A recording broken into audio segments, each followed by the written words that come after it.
Second-degree murder, guilty. Third-degree murder, guilty. Second-degree manslaughter, guilty. Former Minneapolis police officer Derek Chauvin is going behind bars. How long? To be determined. Nipissing University's NUBase Taijon Eccleston-Graham discusses the guilty verdicts in the murder of George Floyd.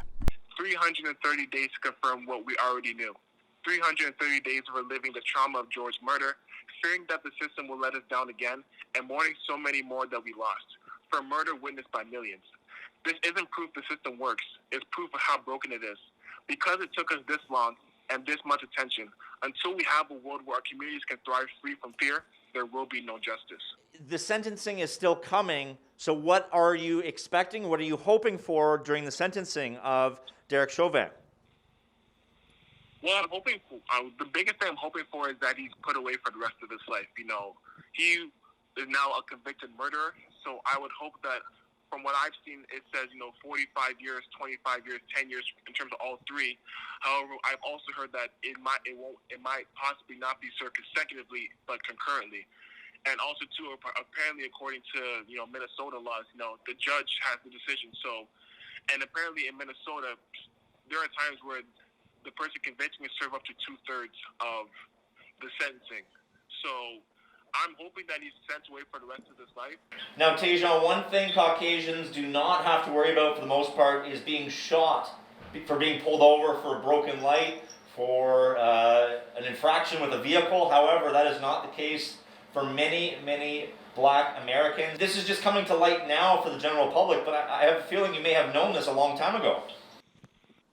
Yeah, I've been blessed with the knowledge of the society that I live in. Since I was 7 years old, my father has really enlightened me on all the stuff that goes on in this country. Like, even my brother, I have an older brother who's almost 30, and he's told me this multiple times. So every time he gets pulled over by a cop, he's scared. And quite frankly, so am I, because this is the thing that people don't recognize.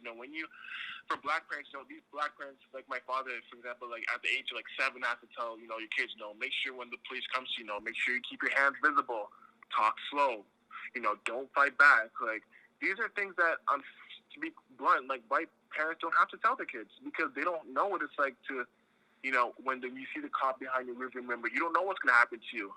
Like, this is something that people really have to consider when we talk about all these stuff, and the injustice that if a white person gets pulled over by a police officer, they're just thinking, okay, they get a traffic stop, ticket, and that's it. For a Black person, you don't know if you're going to go home at the end of the night. The North Bay Police Service released a statement following the verdict for Derek Chauvin. It read in part, quote, "The death of George Floyd in 2020 was a horrific event. It was one of the many disturbing incidents that have occurred in the United States and Canada in recent memory.